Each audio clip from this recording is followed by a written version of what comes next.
I'm with Mike, and he told me a story quite a while ago that I've been trying to get him to tell on camera, and he's been avoiding me, man, like the plague. And finally, I've cornered him, and he's agreed to tell me this story.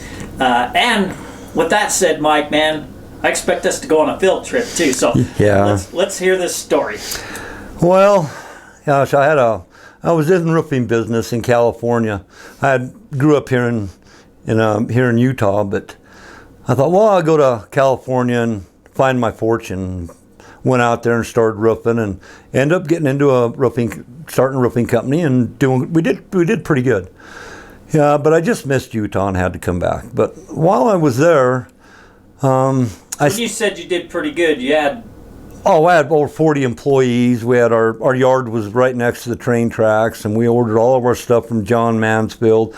We were the only John Mansfield approved applicator at the time.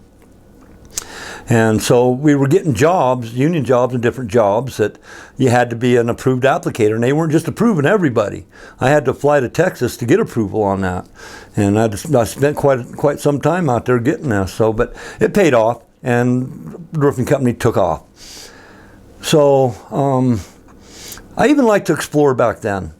I had it in my blood ever since I was young. I think my grandpa gave it to me because he was a great explorer. But to make a long story longer, we had a job in Lake Isabella, and we were roofing a Kmart, a hot tar roof. And I had a roofer that worked for me by the name of John Hartman. Well, we did some exploring up around in there while the job was going on, and came back down to where our office was in Orange County. And we got to be pals, and we did a lot of exploring together. So we thought, well, let's go back up to Kern up there where we explored a little bit and see if we can find us some gold. Well, that sounds like fun. So we went up there, and then all the mines riddled all through that Kern River area up above Lake Isabella, which is northeast of Bakersfield. And so we're up in there and we're exploring around, and man, jets, this little MiG jet and this F-16 come right down through the canyon. Couldn't even hear it. All of a sudden it was just there. And I mean, one chasing the other and dogfighting all up through them canyons. That was really cool to watch. But we didn't stay up there all day. We came down a little bit early that day, and we were going to go to the bar and have a few beers. Well, on the way there was this yard sale where there were these couple blondes over there. We thought, let's go over and talk to them, So we parked the car, and of course they seen us coming, and they left. But we started looking at all the knickknacks and things this lady had at this yard sale. It was a fire sale. You could tell things had been partially burnt. And I was looking at these 2 old volumes of leatherback books. And I picked the one up and was looking at it, and it had rice paper in it. It was all like real fancy writing, clear if you like, on rice paper, but in English. And it told about German Czechoslovakian heritage that mined that area. And told about... They're in the Kern area. Then in that Kern area. So it's kind of their history of what they did. Yeah. Okay. Yeah. Real interesting reading. But I bought the book from her. I wanted to buy both volumes, but she would only sell me one. So I bought the volume. I bought that one book for $10. It was the leather was partially burnt, but the rice paper, it was in pretty good shape. You could still read it, and there was art in it, and all the art in this book was done with little X's. You couldn't even see them with naked eye. It was just incredible, this book, and I was really excited about having this book.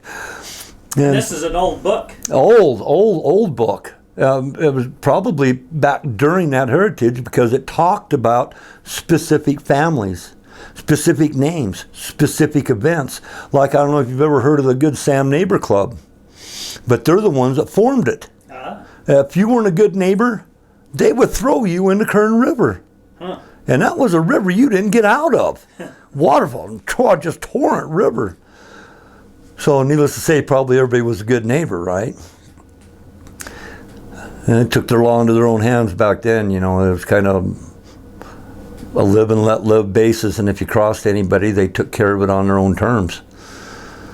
So I get back to Southern California, and my roofing partner, Frank Thornton, He's not an explorer. He's just a money-driven man. And it was all about business. I met him at I would meet him in the mornings at Denny's Cafe. Denny's was open 24 hours. And I'd meet him there at 4:30, quarter to 5-ish in the mornings, and we would go over job orders for that day. And if I left a little bit later, because I've lived in Riverside in Moreno Valley by March Air Force Base, which is about a 40-minute drive. But if I left at 5:15, I wouldn't get there until 8:30. So if I left a little 15 minutes or an hour earlier, we'd meet real early in the morning so we'd be ready for the roofers. And I'd shoot right down the highway in no time. So I meet Frank that morning, and I have that book with me. And I'm just so excited about this book, and I'm reading him stories out. He's wanting to go over job orders. I want to have nothing to do with job right now. I'm wanting to show him this book. And I'm wanting his undivided attention, but he keeps going back to these job orders, not paying attention to these stories in this book and seeing the art. I mean, the art was just incredible. And so I get a tap on my shoulder from the booth behind me. And I turn around and look, and here's this old timer. He's got a long gray beard and long, hippie kind of long gray hair. And his wife's old too, and they kind of look alike. She maybe got a pretty good mustache she could comb, you know. So he says, I've got a story I'd like to tell you. He says, do you have 5 minutes? And Frank's like, no, we got to go. We got 40 guys showing up in the mornings, you know, and we got to get there. We got to get these guys, make sure they know what they're doing, and get some of these guys lined out on different jobs and stuff. We got to go we're starting. So I says, Frank, 5 minutes. Come on. 5 minutes of our time. Let's humor the guy. So we go over and we sit, and he's sitting in a corner booth. He's sitting here, and Zolia's sitting over there. Frank sits next to her, and I sit next to him. So I'm sitting there, and he starts telling me a story about him and his wife and his little girl was in Bodie, California, which is up by Bridgeport. And it was actually a pretty thriving community, mining community, when it was active. And it was at the time was a ghost town. They've since turned it into a national, a state park and eminent domain and kicked everybody out of there. But when he was there, it was still just a ghost town and very few people living there. So they're exploring. He's telling me they're exploring the buildings and they're getting old lanterns and plates and different things, so that artifacts to them from the pioneers that lived there. And this dog comes out and bites his daughter. Bites her pretty bad, what he says. So they're loading her up to take her to Bridgeport, which I guess is the closest hospital from Bodie. Back in, I would say, gosh, I met him in the 80s, and he was probably 70, and he said he was my age back then, so we kind of did the math and kind of puts him back in the 40s sometime. And so they're hauling her to the hospital. This old timer, as soon as they get her loaded up, the wife's frantic, little girl's crying, there's a lot of commotion going on. This old timer steps out of the buildings and says, hey, I'm sorry. That's my dog. He's mean, and I'm sorry for what he did to your daughter. And he reaches in his pocket and pulls out a leather bag, pulls out a leather bag out of his pocket, full of nuggets, full of gold nuggets, and says, I'm sorry for what my dog did. I want you to have these. I want you to have these nuggets. And he says, okay, thank you. And they're wanting to get out of there, right? And he says, hold on 1 minute. He says, I'm going to draw you a map on how to find this gold. So he says, do you have a piece of paper and pencil? And he draws him a map on how to get to where this gold, this is surface gold now, laying on the ground, he tells him. But you got to find the 250-foot ropes. You find the 250-foot lengths of rope and you'll find that gold, because that last stretch of 50 foot is at the gold. So he's, okay, oh yeah, fine, great. So they leave and they go take care of the daughter. Well, when he gets back to where he's from in Modesto, he tells his brother, hey, I got a map here. I got old timer drew me where it's supposed to be some gold, and this is the gold. He showed me he gave me this leather bag of gold nuggets. So his brother gets excited and they go up there. They find the 250-foot ropes and they find the gold. It's on the surface. And he tells me it's not where you think it would be. You wouldn't think that gold would be there, which I thought was kind of weird. And he also told me, don't go from it was easier going from the top than it is to come from the bottom. And I'm like, and it always bugged me all these years why he said that.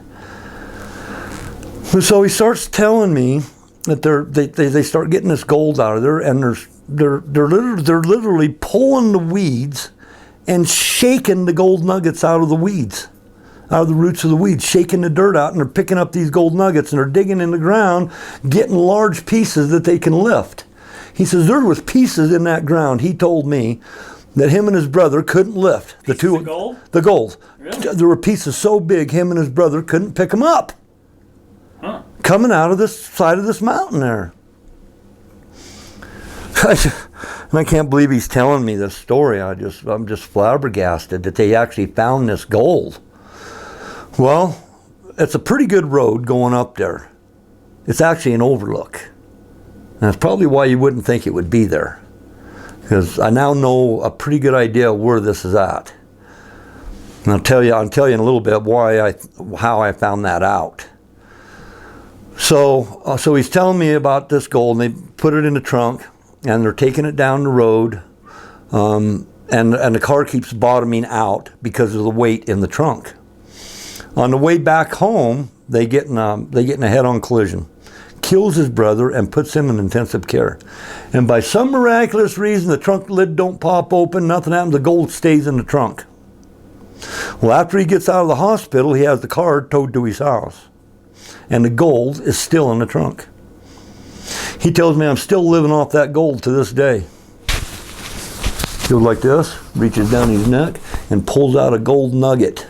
I pull out an arrowhead, but he pulls out a gold nugget about that big around. He says, and this is that gold. And now my heart's just pounding. I'm like, are you kidding me? I said, this is just, what an amazing story, right? So cool that they actually found, not cool he lost his brother and his little girl gets bit. That's not good. But they actually did find it. I mean, actually, I met somebody that actually did find something. Why do you think he told you this story? Well, I had that book. I had found in Kern, and I was telling Frank about it, all excited about this book. So he probably thinks, well, maybe this is the guy. I'm going to tell this guy this story. He seems to be an explorer and pretty excited about things, about exploring. And I think that's why he told me the story. Well, his whole time he's telling me this stuff, his wife is shaking her head yes. She's agreeing with everything he's saying. He's got a cane. He's walking on that cane. Says he's still living off that gold to this day. And he says, and Frank's like, we got to go. Or let's go.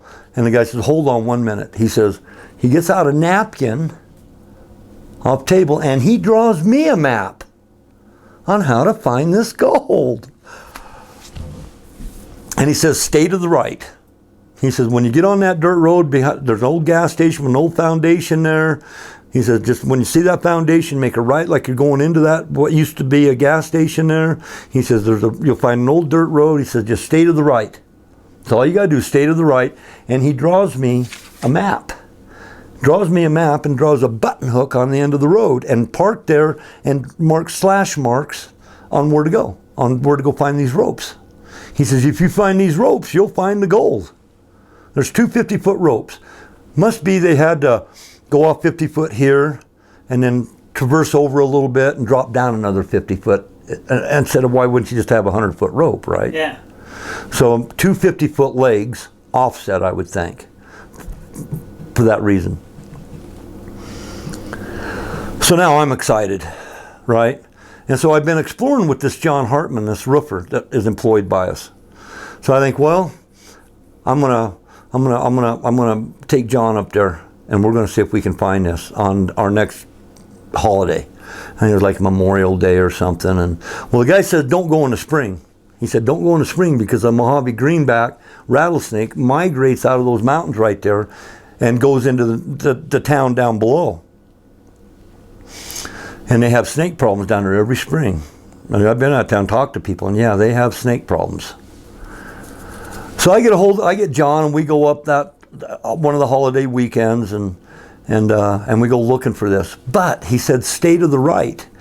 Well, there's no road that ends where he says to go that ends to the right. The road now just goes all the way up, zigzags back and forth, switchbacks, goes up to an old mine up there and back down to where he started, going around the next canyon. So me and John, we go to San Jose and Sacramento on the other side, and we get topo maps, and we get 3D. I don't know if you've seen them, those 3D raised maps. Yep. We get those, and we're going to pinpoint this, and we're going to get in, and we're going to find this gold. But we have no idea where this button hook is now, because it's gone as far as working. Yeah, it's on the map that he drew. We just stayed to the right all the way back up in there. It just keeps going right back down, round the other way. So now we're like, oh man. So we get these maps and all this stuff. We're gonna try to figure out how to find this gold, surface gold, man. I mean, no digging. So me and John, we come back. Well, that trip's over at that point. We had expended our days. Went back up there later on, and said, well, maybe it's on this other side. He meant stay to the right. And by golly, there was a road on the other side, but no foundation, no old gas station. So we stay to the right, and we go back up in the hills back in there, staying to the right. And we go up past this lake and up this draw, and there's a trail. We're in the middle of nowhere, you know. I mean, there's a trail. Right? Well, maybe the game trail he's talking about, because he said take the game trail to find these ropes down this ridge. Well, this is kind of a ridge. So we follow it, and we go back up in there. I mean, we hike all day. We got our backpacks with us, right? We hike all day, and we go back up in there, and we get up on top of this. It's late spring, and there's guys skiing up on the mountain up there. And I'm like, John, I didn't see their tracks. How did they get here? Well, some years later, I found out how they got there. We definitely took the wrong way. But we thought we were following this old-timer's directions. And we get up there, and we stay the night up on top of this pass in this snow. We set up our tent, we got our gear inside, and we're in there sleeping. Both of us in that tent sleeping, in a two-man tent. And the wind comes up, late night wind, man. I mean, it was one of them Arctic winds, and it ripped our tent to shreds, blew our stuff all over the place, man. I mean, we were digging in the snow to try to get out of this. It's pitch black dark, and we're just getting hammered by this Arctic wind. Honestly, it had to have been an 80-mile-an-hour wind. It just ripped everything to shreds. Well, that next morning, we get up out of the snow, and I go walking over to the edge of the canyon that we were camped by, and these clouds, real thin clouds, were streaming by really fast, and all these crystals were in the air, and the sun was coming up and shining on these crystals, all these different prism colors. I mean, it made me dizzy. I had to sit down or fall down because it was just so incredible looking. I'd never ever witnessed anything like that in my life. But we get our stuff packed up, what we can find, and we head down off the snow. Well, we get into the mud. We go where the snow was getting into the dirt there. It was kind of muddy. We went down and followed this creek down. And we had already been a couple, 2-3 days, and I was feeling pretty dirty. And so went into the creek to take a bath. And when I was in the creek, it was cold, coming right off the snow up there. It was so cold. Couldn't hardly get soap to lather. You know what that's like, trying, you know. And I'm trying to take a bath, and I'm feeling these holes in the bottom of the bedrock. And I stick my foot down in that hole, and I'm like, man, that's got gravel down in there. I wonder if there's any gold in there. So I go under the water, I mean, major brain freeze, and I'm scooping out this gravel, and I'm putting it on the bank as I drift by. Walking back up there, going to the water, scoop it out, and put it on the bank as I go by. When I do that 3 times, there's no more going under the water. There's no more going under the water. It's cold. It's so cold. So I get out on the bank, and here's all these beautiful rocks that are polished from being in those holes in that bedrock. They're all polished up. And I mean, that one was that big around, and it was as blood red as you could be blood red. I mean, perfect. Transparent, no cracks, no bubbles. And we were kids, you know, and you'd hold it up and to the sun, and John would turn all red, and everything behind him would turn red. Hold up a green one, he'd turn green. Hold up a yellow one, you know. And we didn't know nothing about rocks. We were looking for gold. We knew what gold looked like, but we didn't know what gemstones looked like. But we kept them, put them in a backpack, and we went down hiking down canyon and seen some Bigfoot tracks and different stuff down there. It was pretty cool. That morning he had been watching us, because when we hiked up the side of the hill to go up on this mountain up there, there was a trail next to these ledges, and in it was these prints, not bear prints. I know what a bear print looks like. I'm raised in the mountains. These were like human prints. And on this trail, like in old Western shows, you see a trail below the ledges, you know, and it had snowed like 2 inches on us that night. And so these prints were fresh. And you could see where he had kind of went like this in the trail, and he was looking down through the trees down there, and you could see our camp, where our camp was down there. So he's got his 38 and he wants to go chase it. And I'm like, no. I said, I don't think that's a big enough gun, you know. But, so we hiked up the hill and got on top of that hill, and here were all these little golden frogs, about that big.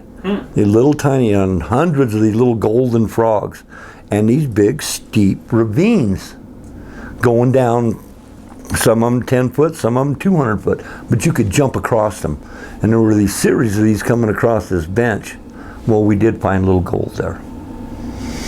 Just little bits of little, not like chunkers or nothing, but we took some samples. We took some soil samples and went back to the creek, no creek up there, up on top of that, and went back to the creek and found a little gold in, but not enough to make it worth your while. Make it worth a while to go back up on that hill again. I mean, it was horrible. But if it would have been a couple ounces in that pan, yeah. But there were just some little pieces in there, some little flakes in there. You can find that in any creek up there in California.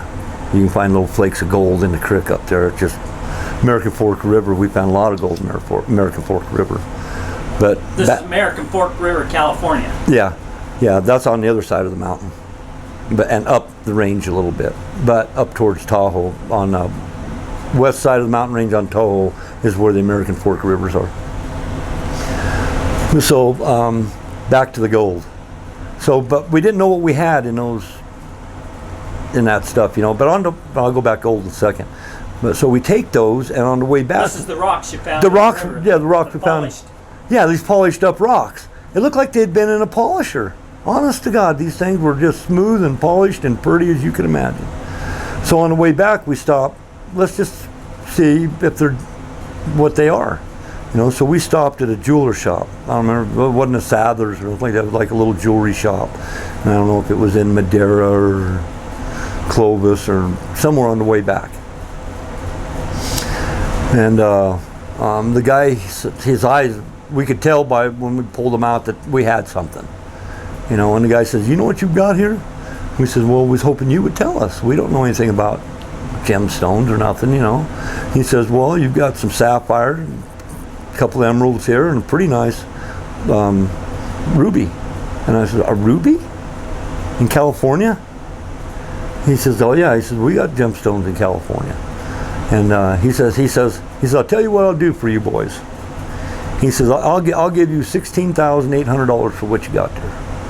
Wow. We're like, yeah, you know. So he bought those from us, and we thought we were on kings, man. We were so happy we had made this money on these stones. So we're like, we're going back there. We're going back and we're going to get some of these. Well, John ends up dying later. Gotten a bad wreck. Him and his family. They had a wife and some kids, and they lived, but he died. But there's another story about John falling off a cliff that he lived from. I thought that guy had like 9 lives, but that must have been his 9th one on that cliff. But we started going back, me and my other buddy. Now, I don't know where the road ends, right? I don't know right where this gold is that this old timer had found. The road ain't making sense. The road ain't making sense. We get lost, we get turned around. We're way back up in the mountains, way over in the Ahwahnee, and just, I mean, the Ahwahnee's huge, monster country. It's like saying Uintas, you know, just, yeah, a bunch of it. So, years go by. Since how I don't know where this road ends, there's no sense of me going over here because I don't know where to go. Yeah. The road now just goes all the way up around the mountain and back down the other side. So years later, one of my hands that I'm working out here, and I'm living in Utah now, and one of the guys that's working for him by the name of Melt, I think you did meet Melt. Yeah. He says, well, why don't we download Google Earth? That new program had just come out. We said, all right, let's download it. We downloaded it, and I can remember the map in my head. I don't have the napkin anymore, but I remember the map and the way of the road exactly, and I'd been there before, right? So we get on Google Earth, and here's the road. You can see the old foundation from the gas station on Google Earth. You can see it. So we stay right behind it all the way back up in the hills. And right there, before that dugway was cut up to the old mine, because it was an easier way to get there, hauling heavy loads. That's why they cut those switchbacks in there. There's that button hook that's on that map. There's that button hook, and I'm seeing it on Google Earth. Now I know where to go. So now we go up there. And all along the ridges up there are these, what they call boomers. They're avalanche control. And they put them out sporadically on the ridges around there so that the avalanches wouldn't cover the highway because the highway's so close to the mountain there. So we find an author of a book that wrote a story about areas up there, about the mine and things, and go talk to her and find out from her that road was cut in there in the 60s. That those switchbacks were cut in the 60s long after this old timer had been there. So we're like, well, that makes sense. So me and Melt go over to this motel and talk to this guy that supposedly knows, he's a historian of the area, knows everything there is to know. He owned the island, or still does, out there in the middle of Bodie that they filmed the very first Pirates of the Caribbean on. And so we're talking to him, pretty interesting guy, and we start asking if there's any gold in the river there, and he says, yeah, people find a little gold in that river. He says the 7th Cavalry found a little gold in that river, and ended up mining it. The government ended up coming and mining it a little bit. He says you still see some of the old tailings piles from when they placer mined it. And so we get talked to him. He says, oh, and my son-in-law was a geologist on that job that put them boomers in there along them ridges, that avalanche control, and told him that he had actually seen some of the gold. Told him that he found some gold up there, more gold than any one man should ever have. And he buried it. Took some and buried it. So at that point, we tell him, yeah, that's kind of why we're here. We're looking for that gold back here behind town. All of a sudden, we weren't welcome anymore. He run us out of there so fast, kind of helped us to the door, if you know what I mean. Yeah. And then we were gone. So did his son-in-law actually find it? Well, I guess he's seen some of the gold his son-in-law brought out of there. So he's a geologist. He's up there looking for places to set these boomers, geologically sound areas, because they have these big 12 by 12 footings that these 2-foot pipes come out of that set off a charge in there and vibrate the mountain to let them avalanches come down. So we're like, maybe that's why we're not finding it with the metal detector down in there. Because we had been there now a good dozen times looking for this gold. And then we thought, well, we're going to start asking questions around town because we see if we can get some clues. And as soon as they found out what we were there for, we got the cold shoulder. So me and Milt went back years looking for that gold. I bet you I've been back there, Terry, at least 25 times looking for that gold. I believe that gold is there. Do I believe that the geologist buried it? Well, we have the geologist's name. We got the name of the geologist who worked up there, and he lived in Bishop. So we went to Bishop, looked him up and went to Bishop and knocked on his door and asked him if that was true, what his father-in-law had said. And he says, yes, that's true, and why are you at my house? We says, well, because I was told this story when I was young by an old timer in Bodie. A long time ago, this guy was in Bodie and found out where this gold was at, and he drew me a map and told me where it was at. He says, you'll never find it. He says, you will never find it. Because I guess he did bury it. So I wished I had sophisticated electronic equipment, because I would have loved to have went back and sat in the car and listened to who he called. I'll guarantee when we left that door, he called somebody. He might even have went back up there to see if anything had been disturbed.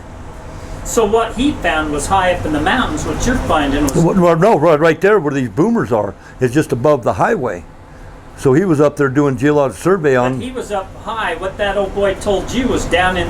what had run down to the riverbed. You was down in the riverbed, right? Well, on the side of the mountain, yeah. Oh, he wasn't in the riverbed. He was on the side of the mountain. Yeah, because he was the geologist doing the survey work. The old boy who told you the story, drew you the map. Was he down in the riverbeds, or was he was on the side of the mountain? He was on the side of the mountain. Oh. Yeah, he was on the side of the mountain too, because the original old guy, we're kind of thinking maybe he did some work for the mine, that maybe he was doing some work, doing some survey or looking for minerals on the side of the mountain. Why else would you hang ropes to go somewhere if you don't know there's gold there? So we're thinking maybe he might have worked for the mine. The original old guy that owned the dog that bit the old guy's daughter, that maybe he did some work for him, and he was dropping ropes and exploring different areas on the side of the mountain looking for prospective areas to mine. I don't know, but that area is not claimed by anybody. There's no claims on it. We went to the Bridgeport County seat and did the research to find out if any of that on that side of that hill is claimed. It's not currently claimed. The old mine did have it claimed, but let it relinquish. During the war, they shut the mines down, put them into work, took the steel and made tanks. They shut all the mines down up in there during the war. And so we've been going back there looking for that. Now, I believe it's true. I believe it's true. I believe that gold is there, and it's still buried, and it's still in that mountain. If there was pieces so big that him and his brother couldn't lift them, those pieces are still there. Yep. And he was pulling weeds and shaking them out of the roots. I mean, where do you ever hear that? Yeah. You know, I mean, this is just something I've been searching for this for a long time, and I haven't been back for the gold, searching for this surface gold now, and it's probably been 4 or 5 years. Me and that Melt, the guy that was going up there, we're on the outs, and I don't want to go up there by myself, you know, if I get hurt or something. And I'm starting to get older now, and it's getting tougher for me to get down in those spots. Just like the old timer told me, said he was too old and couldn't go no more, and drew me the map on how to find it. If I would have known, when me and John Hartman, I do believe that if I would have known where this button hook was on that road before that switchback was cut in, we'd have found them ropes and we'd have found that gold. Because now I know where the game trail is. I follow the game trail in, but the game trail peters out down in there. But yeah, you get down in there and it starts dropping off pretty steep down there. And yeah, a place where you would need some ropes. So we actually took ropes. We were looking for ropes, but we took some. We could never find no ropes, but there were some areas we needed to have a rope to get down off in there. And so that's what we were looking for. Areas where you would need a rope 50 foot. Now, you're not going to use the whole 50 foot. I've done rappelling. I've done cliff climbing in my life. It takes 4 to 5 feet to tie off to something. So now you're talking 45 foot of rope. Are you right at the end of your rope to get off of it? Probably not. It's probably laying on the bank a little bit. So you're probably another 5 feet or so. So we're looking for areas where we need about 40 foot, 35, 40 foot or 50 foot of area to get off of. And then another one like that. But there's several of those across that hill. And if he buried it, it has to be trapped. Because I've metal detected the bottom of that mountain down there, swept it pretty good down there. Found 2 old Lipton iced tea cans under a rock down there with that metal detector. Flipped up, thought maybe we had found something, flipped up them rocks, and it was 2 old steel Lipton iced tea cans from back in the day. Down in there. And we thought, we're close. This must be where they took a break. Because coming up out of there, if you've got 30, 40 pounds of gold on you, it's going to take you a minute. Yeah. You're going to be taking breaks, stopping and drinking a Lipton tea or something. So we thought, man, we're close. We're close to this gold. I mean, here's some clues. So we have found a lot of clues up in there. Never found the gold. So me and you, we was going to go there this summer, but we kind of got detoured on searching for this stone bear and these stone columns carved in the wall. We got detoured on that, and then that didn't turn out great, man. You guys about killed me, man. I mean, we never found anything, but you found some beautiful country that you hadn't seen before, and now, dude, I've been all over them Uintas, and like I said on that other video, it's as rough as cob, isn't it? Yeah. It's tough. You can't just anybody go to this place. It's rugged. There's no trails. It's just rugged. We was going to take horses, and the guy who found the bear, Mark, we was going to take him, but we got it. Tell the story. Yeah, it was kind of funny how that worked out, isn't it? The guy with the horses came down from Swift Creek. I had my horse out here saddled up. We was ready to go. Yeah, you were here that morning. You had said that Mark, the guy that had actually seen the bear, he had hurt his knee and wasn't able to come. Well, he was going to come, but he was going to ride horses, and so he was able to come. He had a bad knee. Oh, he has a bad knee and he's got to ride a horse in there. We was going to ride a horse in there. Okay. And then the guy Mike who's had the horses, the Wrangler, his horses got beat up. Yeah, they come down off that hill. They were gouged and they were hurting. That one didn't even lost its shoe, and so he wanted to take them back and rest them up a little bit and then come back out. But in the meantime, he had gotten a horse accident, and busted his shoulder. He got bucked off a horse and busted his shoulder. Doggone. So man, we're getting detoured anyway. So we ended up having to hike in there. With one horse to pack our stuffs in, your horse, we had your horse still. Mm-hmm. You guys about killed me, man. We had to hike in 12 miles, and thank God we had your horse to pack our stuff in. Boy. Because that about killed me. It was 12 miles just to get in there to set camp, and then from there it was another hike and another 4 or 5 miles. Man, it felt like another 12. Yeah, man, you had me dude, beat. rugged. I mean rugged, right? Rugged country. The waterfalls that are up in there. I've seen a few waterfalls in the Uintas, but I've never seen a 100-foot waterfall before. Never ever have I seen a 100-foot waterfall. So we did hike around them waterfalls looking for them shafts. So, because Mark had said that those shafts were by those waterfalls, right? Well, we'd hiked around the bottom of the waterfalls. Maybe they must be a little ways away from the waterfall, not right there by the waterfall. But what we really need is Mark to be there. Yeah. Because big country, right? Yeah, the country it's huge, but it was beautiful, man. Most big, gorgeous. huge gorges. What's down in them gorges, Terry? 100-foot cliffs. What's down in them gorges? And that one place to me looks like steps. And down in that one, there it is. That looks like steps going down in there. I mean, there's waterfalls these gorges are so isn't there 30-foot waterfalls down inside the gorges. Yeah. I mean, just amazing big pools of water. And I don't know. I want to look for some gold in that creek, but I want to get Mark. I want to get Mark. Take Mark. So we had plans to go up in a few more weeks. We was going to go up again with the Wrangler, and that's when he got bucked off, broke his shoulder, and canceled on us. So we had to cancel again. So this looking for this bear ain't going to happen till next year now, because winter's hit, and you don't want to be up there when winter hits. Not on that trail. Yeah, it's not on the horse trail going up in there. Yeah. You seen what it was like, one misstep, and that trail's only about that wide to begin with. In places, you know, you horse steps off the side of that, and away you go. You know, so yeah, it's got to be clear. Yeah. Got to be clear snow. So anyways, you know, we was gonna go find your California gold, but we got detoured because of the bear, and then the bear story that trip didn't turn out so good. So man, everything's getting backed up. Everything's gonna have to be next year. And I guess with that said, that's a wrap.